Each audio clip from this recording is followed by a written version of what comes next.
He talked to someone over the phone, and he led me to a room to wait. Suddenly, 2 policemen came in saying, "Dean, you are under arrest in charge of kidnapping your children." What? Hey guys, and welcome back to the channel. It's me, Cheridet, and we're back with my story animated. Of course, I found my wife's biggest secret. Ooh. Is it something along the lines of murder? I love secrets. I'm terrible. I'm like super nosy. I don't know if anyone else is like that, but me, oh yeah, in real life, yeah, I'm super nosy. I try not to be, but I know I am. Hey, I'm Dean, and I'm a proud father of 4. Ooh. But last year, something terrible happened, and I almost lost all my children. Oh my gosh. Me and the kids were on holiday in Beijing. It was kind of chaotic. The children were 7, 5, and 4-year-old twins. Over our first week, we went to the Great Wall and we explored palaces and parks. That's so cool. That day, we were in the busy city center, and the kids were tired and hungry. I was out of snacks, and they couldn't wait. I looked around and saw a stall selling some street food. We walked over to it, and I sat the kids down on a bench while I paid for the food. Okay. But when I turned, the bench was empty. Oh no. My kids were gone.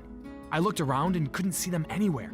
I went back to the stall when I felt someone stab me. I immediately fell down unconscious, and when I opened my eyes, I was laying on the ground at the same place where I felt like someone had stabbed me.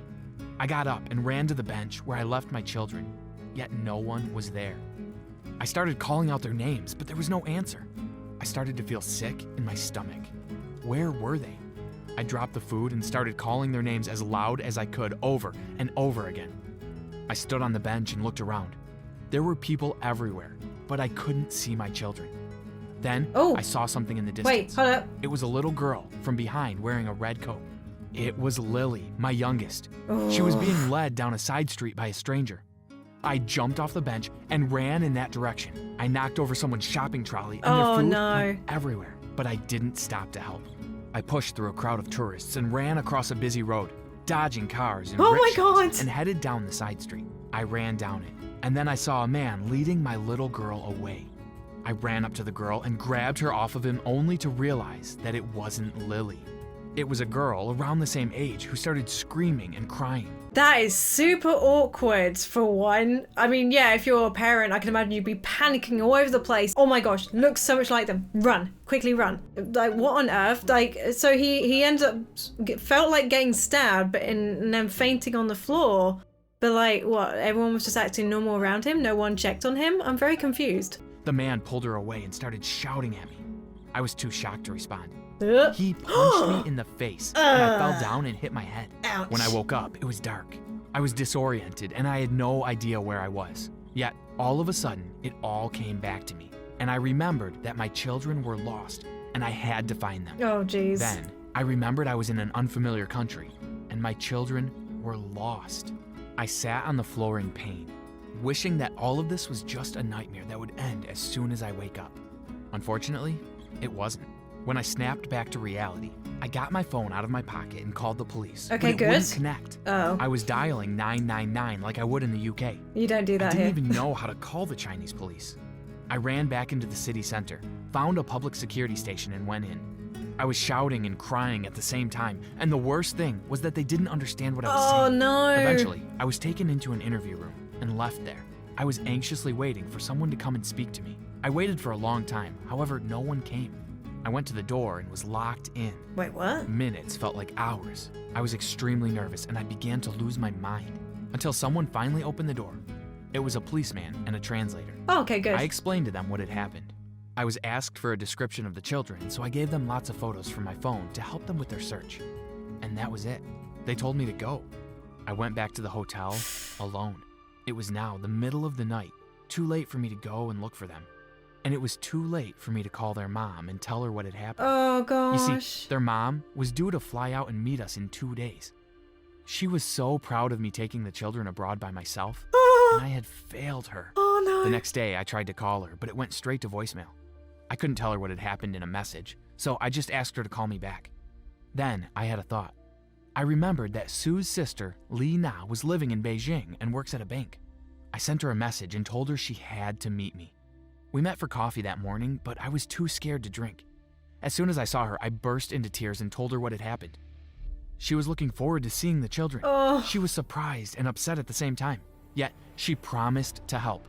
She took the day off work in order to help me find them. That's so We nice. went back to the square with photos and spoke to as many people as possible about the disappearance. Having her there to translate was a great help, but no one had seen them. We went to the police together and they said that they were doing all that they could. And the best thing I could do was to consult with the British Embassy and make sure that I could be contacted if needed. That night, Sue called me. Breaking the news to her was the hardest thing I had ever done. She was understandably very upset. Yes. She told me that she was going to fly out as soon as possible. Okay, that's good then. 48 hours passed since I lost them. I felt helpless. I wasn't able to think, eat, or sleep. I just wanted to make sure that my kids were okay and nothing bad had happened. Lee Na was off work still and helping me. She went to the airport and spoke to security there. Oh, wow, I that's went so to the good. British Embassy immediately so I could get some help. I went to the first person I saw in front of me begging for help. I started telling him that I had lost my children and I didn't know what to do. The man asked me to calm down and breathe so they could understand what really happened.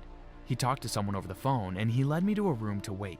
Suddenly, 2 policemen came in saying, "Dean, you are under arrest in charge of kidnapping your children." What? I was in shock and I started screaming, "That's nonsense! I came to report their absence and you arrest me instead? Why was I being treated so badly?" A British official came into the room and sat me down. He explained to me that Sue had reported my children missing that morning and had accused me of kidnapping them. I told them that was ridiculous. I had her permission to take the kids abroad and she was due to fly out to join us. To my surprise, I figured out that she told the officer we were separated and she had been kicked out of the family home, forcing her to return to work. What? She had no idea I was taking the children abroad and was worried about their safety. What? That was when I really freaked out. I knew that something had happened and I had to find my children. I went running to the door, but I was stopped by the policeman who started shouting at me in Chinese. Soon, there were other policemen restraining me. The next week, I was sent back to the UK where I was placed in a flat, on bail waiting trial for kidnapping. No one would believe that I was the victim and my children had been taken from me.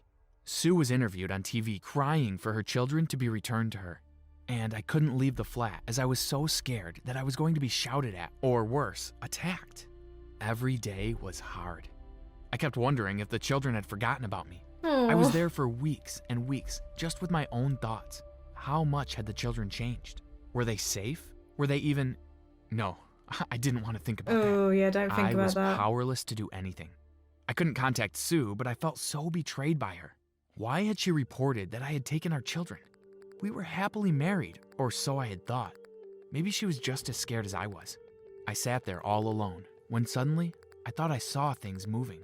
But when I stood up to check if what I saw was real, actually there was nothing. I was sure stuff moved in the reflection of the mirrors, but no one was there. That's creepy. I also heard my name, or weird, unclear voice. I don't know, I'm not sure. The whole thing made me paranoid. Oh my I gosh. was so worried, so I looked up the symptoms on the internet, and I figured out that these are examples of hallucinations. I was hallucinating. Maybe after all, I am a bad father. Sue was right. She did the right thing by reporting me. Thoughts kept revolving in my head. I was losing my mind. I couldn't take it anymore. I kept on blaming myself for not being responsible enough and losing my own children. I deserved everything that was happening to me. I freaked out and doubted myself. This must be so confusing and like tough. I can't even imagine going through this because obviously he's missing like a huge piece of like the story here. Some bit of information is missing because why else would your wife... No, I was about to say like, oh, maybe she thinks that he is doing something, but it wouldn't make sense why she would come up with this whole other story. He's taken the kids away from me without permission. Like what? He's missing something huge here and it's almost like he's punishing himself now for that. I'm so lost. I don't know how this one's gonna end. I think I have a problem. A mental problem. Yes, I am mentally ill. I kidnapped my own children. Oh no. Then I cried and I screamed. I kidnapped my children, but I don't remember where they are. My head was about to blow. Sue knew everything. That is why she reported me. I thought I should see her. I have to go and ask for an explanation. I was feeling suffocated. I wanted to know what had happened to me.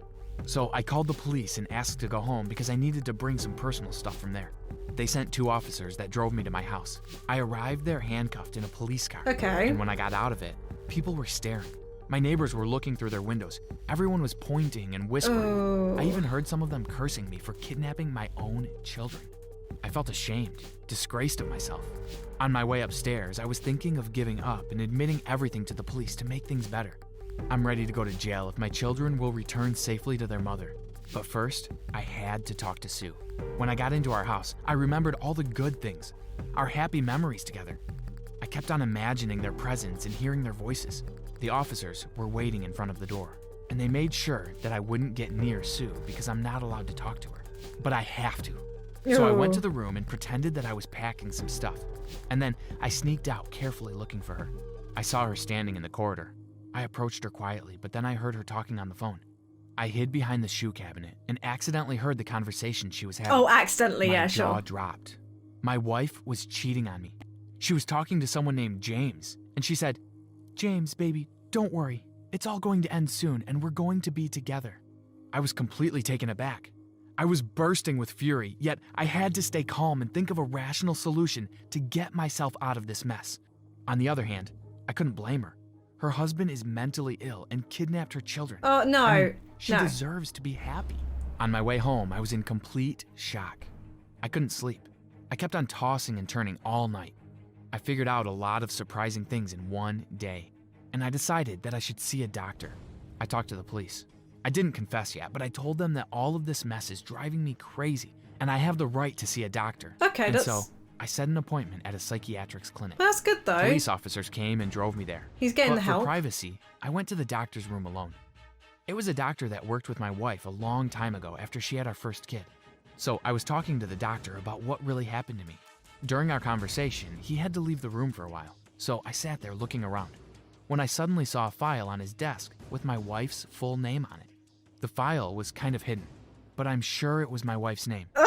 I was surprised, and curiosity drove me insane. Dude, I don't think you're So supposed I to do stole that. the file. The No. paper stated that my wife was diagnosed with dissociative identity disorder, a rare condition where a person can have 2 or more personalities present in the body. What have I done to deserve all this? Why is this happening to me? I tried to calm down and think reasonably. I finally decided to call the police and tell them everything since I couldn't do anything without supervision. The police started to investigate the case and found out that my wife really suffers from DID disorder. Oh. In her case, the character she developed from the disorder took control of her. And recently, this dangerous character became more dominant. She calls herself Yu Yan, and James is her boyfriend. She kidnapped the children and planned to accuse me in order to get rid of Sue's family and to Oh my live with her God. boyfriend without our existence. The whole story was mind-blowing. We were happy together. We were supposed to be on a holiday and have fun. I ended up without a wife and children. Fortunately, something good finally happened, and I found my children. They returned home safe. They were at James's place, and luckily, he didn't harm them. Good. Sue/Yu Yan, I don't know what to call her, and James both got caught. Sue is receiving treatment at a mental hospital, and James is in jail. Though I have my children back, and thank God they're okay, I'm trying to understand what had happened. I just can't get over it. And the thing that bothers me the most is that I can't decide whether she is guilty or not. Should I visit her? Should I let our children see her? What should I do?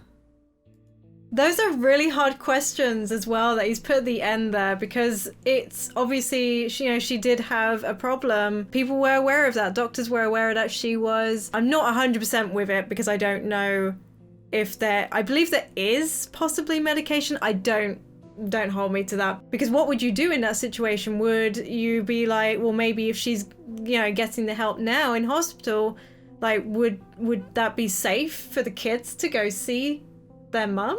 It's very confusing to know what I'd do in that situation if it was like, say, the other way around or something. Oh, that's tricky. I hope you guys enjoyed this one. This one's been definitely a crazy ride. Definitely. I